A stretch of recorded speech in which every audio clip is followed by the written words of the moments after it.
Good evening, everyone, and many thanks for your time. Thank you for your time for registering and also supplying us with some questions. My name is Emma Macaulay, for those of you who I don't know, and it is an absolute joy to be here this evening. My role is I'm a member of the elementary school leadership team. I oversee the elementary curriculum, and each member of the elementary school leadership team works with a particular grade within the school.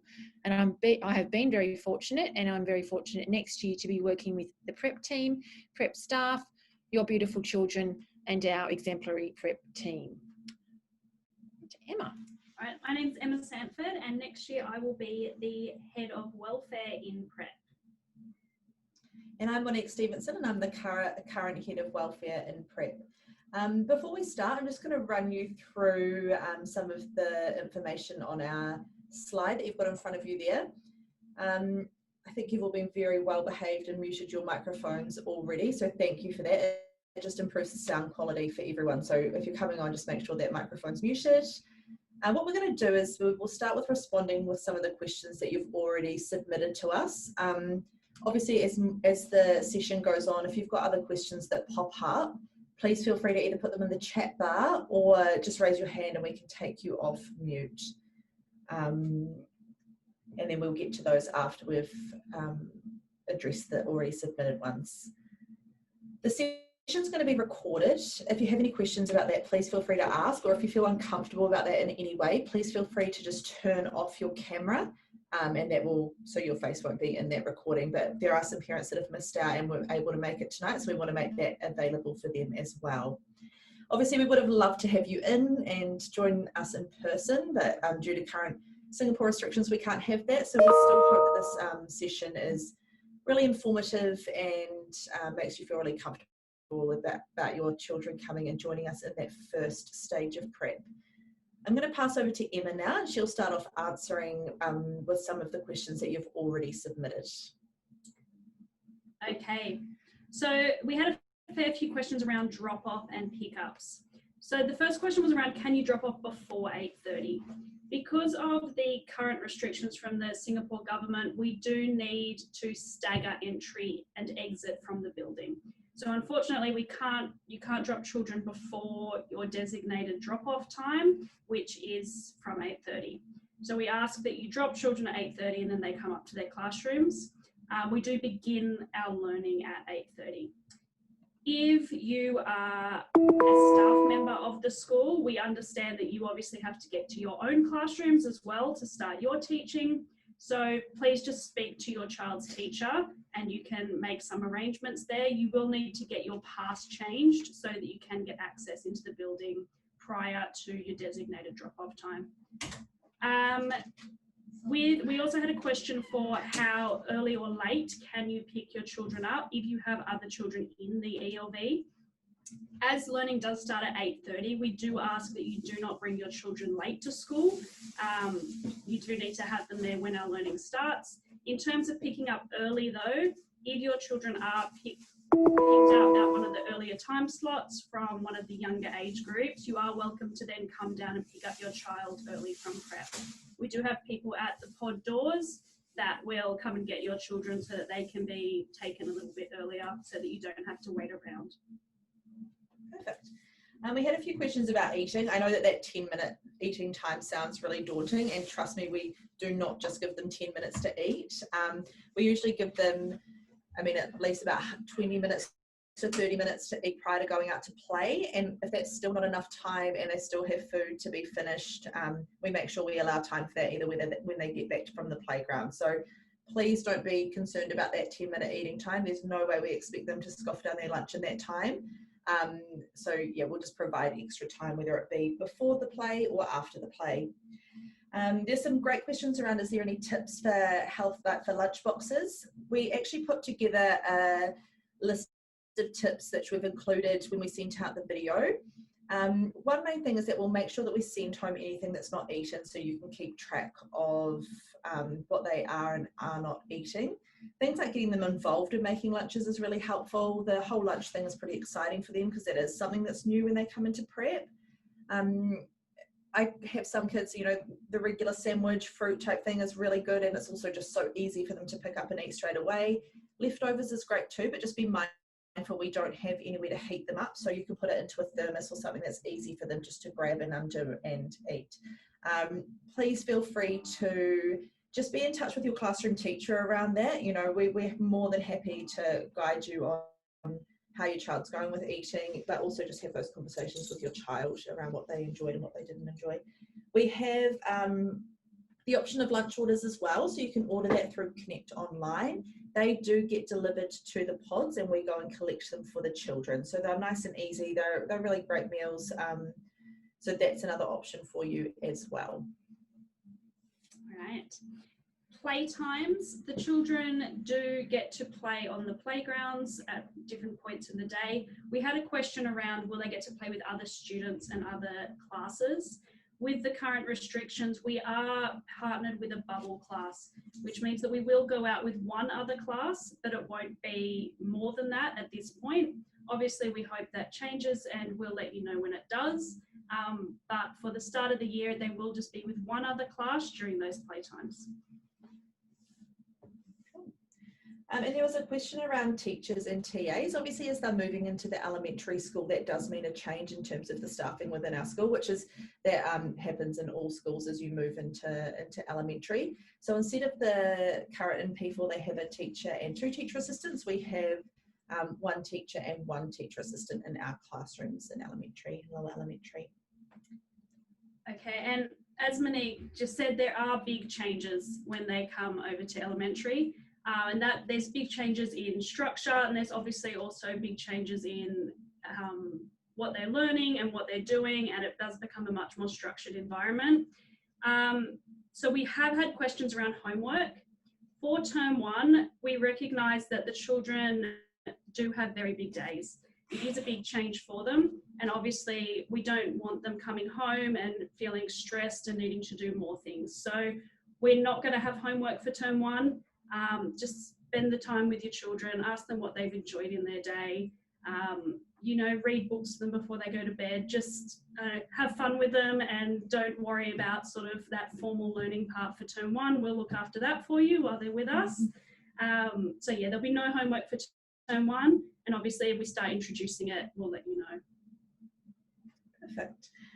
There was a question around Seesaw, around Story Park, and whether there'll still be Story Park. We actually switched to Seesaw when they moved to elementary, so they'll still have posts coming home. They are more student driven, and they are less often, just because they are so student driven, so they take a lot longer to get up. There's also other opportunities to hear and see about the school day. However, we have the newsletter that goes out every fortnight that has lots of information about what we're learning, and it will have some photos in there for you.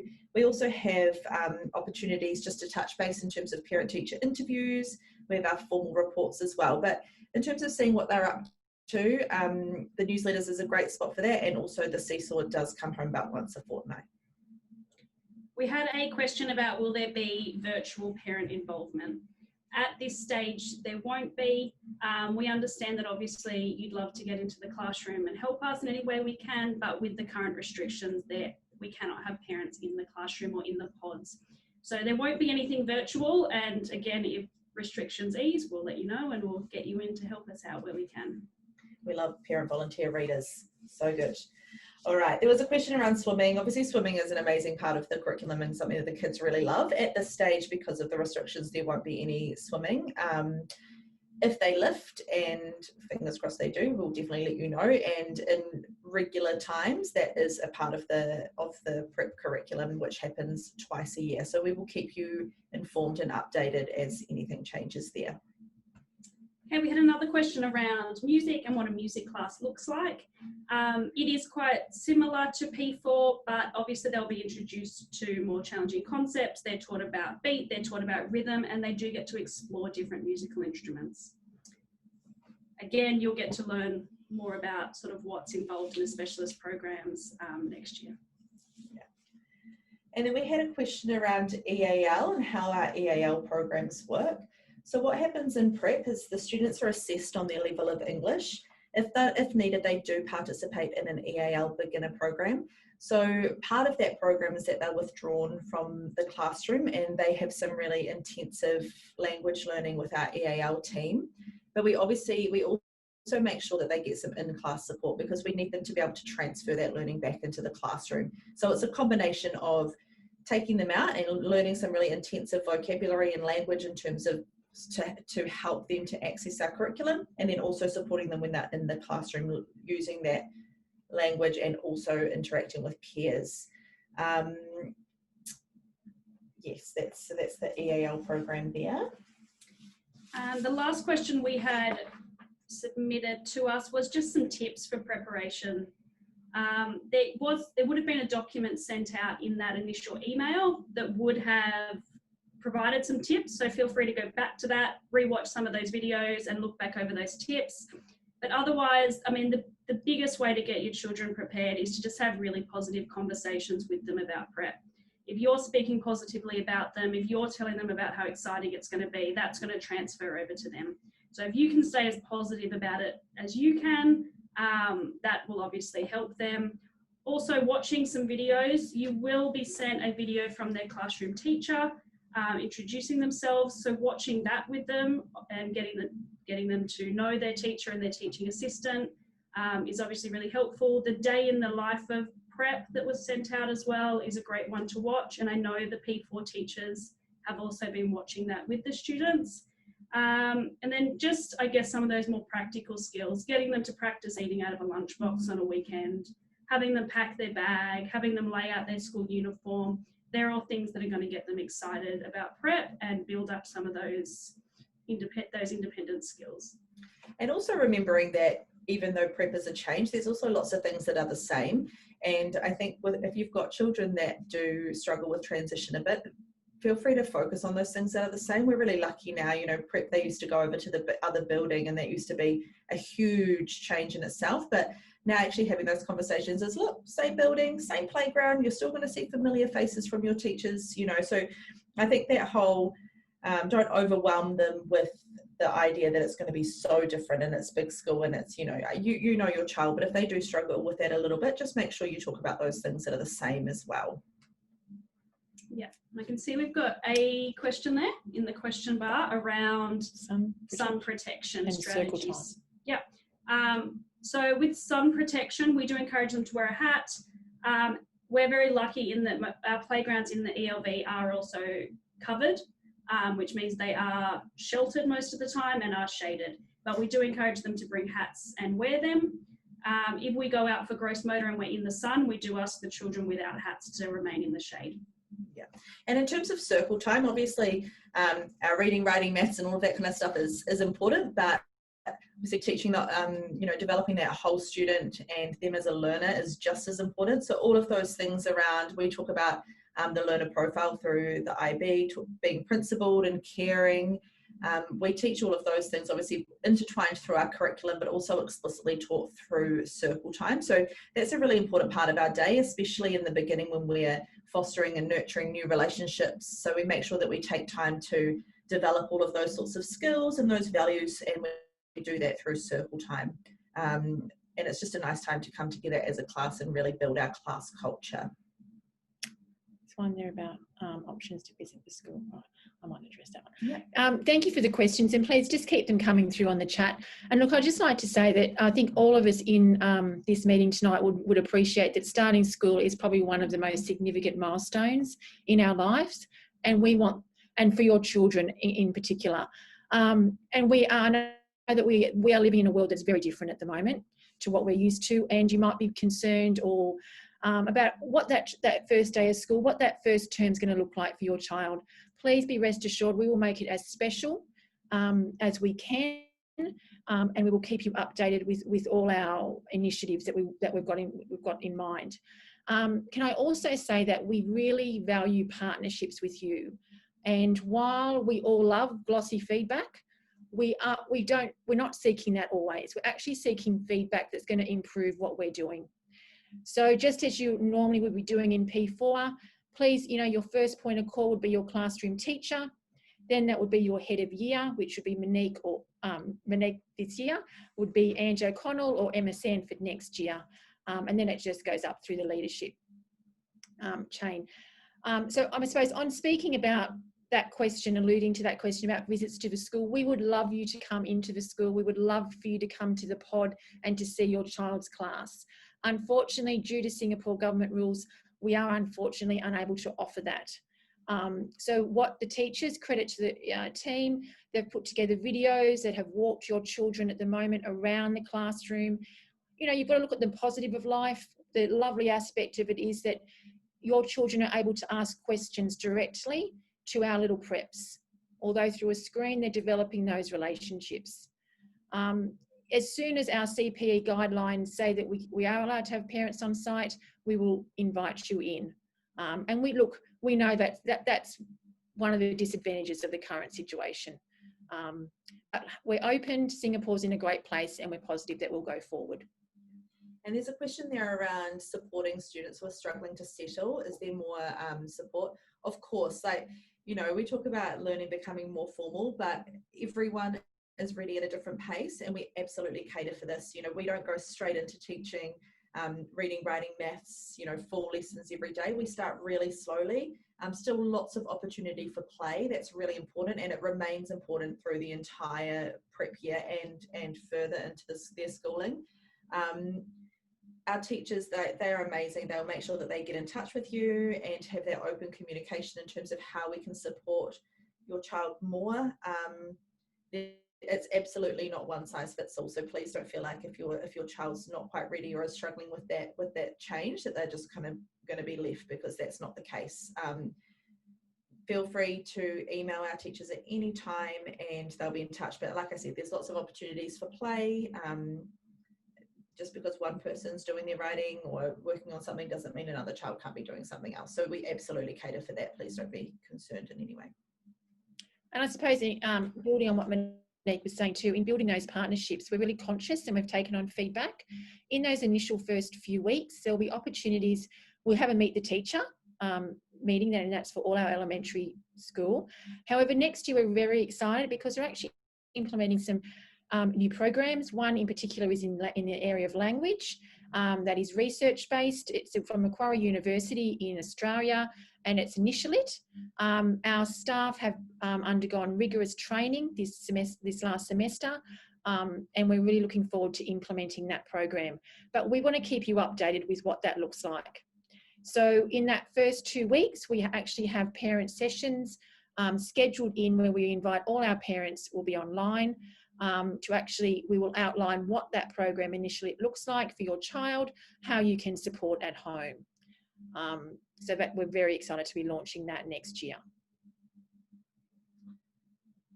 Will there be outdoor education? Yeah, that's a great question. So we did have we had the annual trip to Sungai Buloh. Usually, obviously, in terms of current restrictions, that may not go ahead, but I mean, fingers crossed it will. But yeah, they love their trip out to Sungai Buloh, and we've tied it into our unit around living things.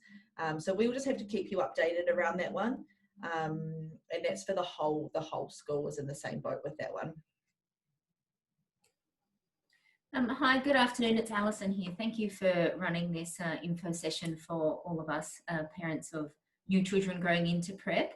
Our daughter currently catches the school bus, and we feel quite comfortable with sending her on the bus on the first day. Though, do you recommend that we should take her to school ourselves potentially on the first day? No, Alison, that's absolutely fine. We do have quite a few kids that do catch the school bus on the first day. What we do is we make sure that we've got a combination of teachers or teacher assistants or members of ELT over there to greet them off the bus, and they will bring them over. As their confidence and independence develops, they love to walk from the bus to the classroom by themselves, but that's a gradual process, and for that first couple of weeks we meet them and we start to show them a way, introduce them to the duty teachers so they become more comfortable. So actually, if you send her on that first day, it'll give her that extra day to start getting used to the procedure. So no, absolutely, bus is fine. And thank you, that's good advice, thank you. And will the children know who their teachers are before the first day? Oh, good. Yes, on Monday the 30th, all the students and yourselves as parents will be informed of your class teacher for 2021. In previous, all our preps to year 4 will be actually physically moving up to their new class.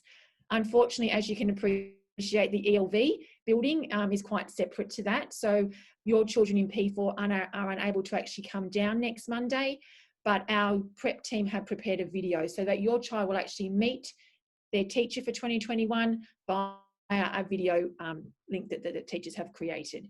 And as you as parents will actually be emailed your child's teacher and the children that will be in their class for 2021. Yeah. Thank you.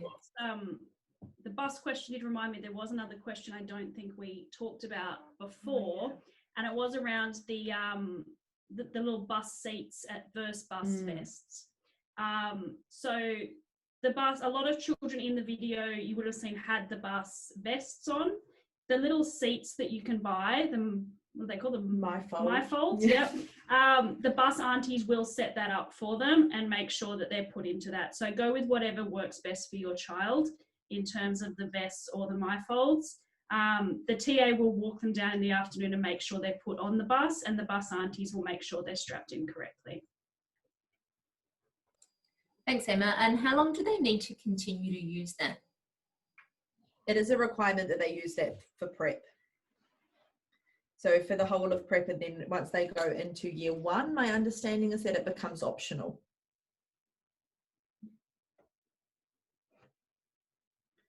I suppose it's another logistical, this year we've actually occupied level 2 and level 3 for preps. Next year we'll just be occupying for the first semester, so to speak, for the level 3. So your child will either be in Kookaburra pod or Wombat pod. And at this stage we have 7 prep classes.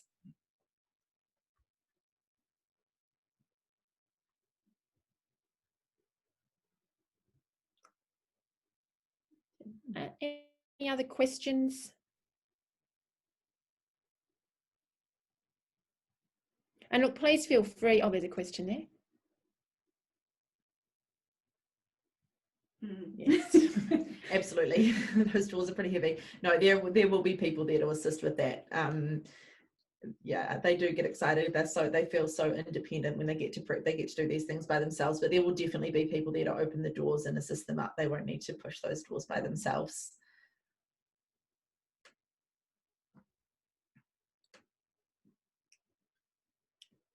If you did have any other questions, or you did want to talk to us, we could stay on for a couple of minutes.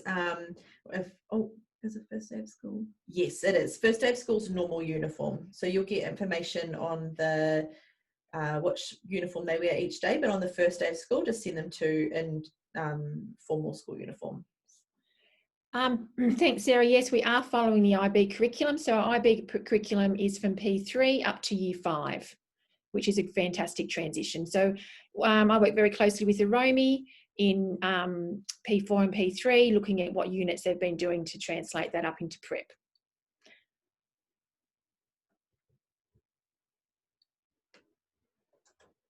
We've just had our lights turned off. Okay. Also too, if you didn't want to stay on to ask the questions, please feel free to either email myself or Monique or Emma as well, if you find that easier.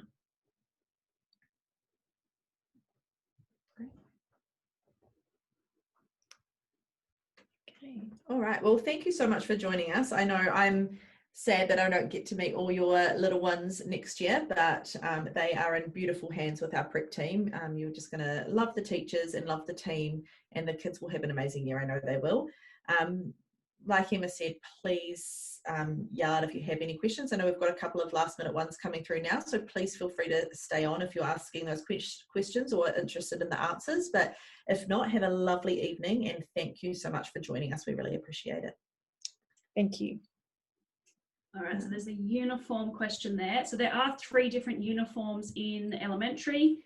You will be given a timetable next year, which will say what days are PE, which days are normal uniform. So yeah, you will be given that list next year. The 10 minutes for lunch, Monique did touch on that at the start, but people may have missed. We will let the children eat till they've eaten. So if we understand 10 minutes isn't enough. That's just what's timetable across elementary. But in prep, we do allow them a lot longer, and they're not actually given the option to go onto the playground during that time. So they're in the classroom eating at their desk. Then at playtime, they then go out onto the playground. So there isn't really that choice for them around playing versus eating. Yeah, they definitely, if they haven't finished, usually we'll give them 20 to 30 minutes before they go to play. And if they haven't finished by the time they go to play, we'll send them to play, and then they can come back and have some food afterwards. So we won't make them eat instead of playing with their friends. So we'll make sure that no classes would have just the 10 minutes eating. Don't worry about that. And there's one around the buddy program for new students. So when new students join, we just make sure they wear a little red ribbon on their clothing that identifies them as new students, and we just make sure within our classrooms that we've buddied them up with a friend. Depending on the child, that will keep them with the same friend for a few days, or we might have a different friend each day. We'll just base that on your child. So we'll just make sure that they've got someone to go out with to the playground. Question about stationery. Great question about stationery, Sophie. There's no need to purchase any stationery. It is all provided within the classroom. Yeah. And first day. So the children will be dismissed from down on level 1, and the teachers are there. So you can speak to the teachers then about how their day went. Alternatively, obviously, you can email us if you wanted to check in as well. Yeah, the school in Holland Village will be open throughout. Don't think they close very often. And I mean, that's a lovely transition, as Emma mentioned. The pickup situation is exactly the same for prep if you're picking up on site as it is for P4. We just come down a little later. But in that first correspondence on that first day, the class teacher will be able to give you the timetable and those different pickup times if you are on site.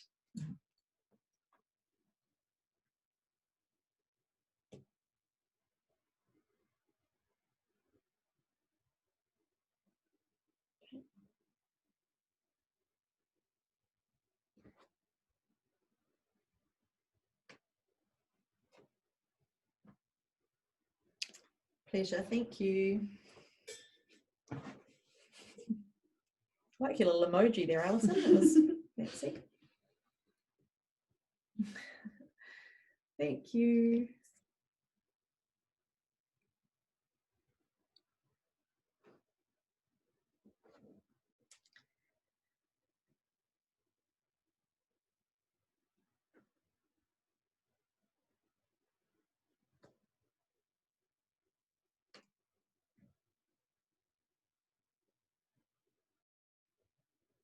So are there any questions in this group of people that you'd like to ask us? Yeah. So the pods are set out the exact same way as they are in P4. Yeah, it's pretty much just a mirror image of the P4 rooms, but brought down a level. Yeah. And it's definitely fine to still do drive-through, not a problem at all. Again, that's the same process as it is for P4. Just the times we come out just a little bit later, but we'll keep you updated with those times. But yep, same process. And able to do drop-off as well if you want to drop off in the morning. I have a question, if you can hear me. Yeah, sure, Jane. I'm a little bit more interested to know about how the transitioning goes from the classroom to the EIL room, and more details about the assessment, when it's going to be held, and so on. Who do I contact to have these conversations with? No, not a problem, Jane. If you wanted to contact myself, the email will be, you've probably got my email, but it will also be sent out with this video recording. I'd be more than happy to have another meet with you or call you directly. But we'll also be addressing curriculum and assessment in the first week at a parent information session for all parents. But if you'd like a little bit more information this end of year, that's not a problem at all. I can address those issues. Okay. So just if you email me, I can email you back to get a time convenient for both of us. That would be great. Thank you. No worries. Appreciate it, Jane. Jessica, you asked a question about spare clothes. That's a really, yeah, we absolutely recommend having some spare clothes in the school bag. Yeah, just for those potential accidents, or if we're out in the low elementary and we get sandy or dirty, definitely a good idea to have a change of clothes in the bag.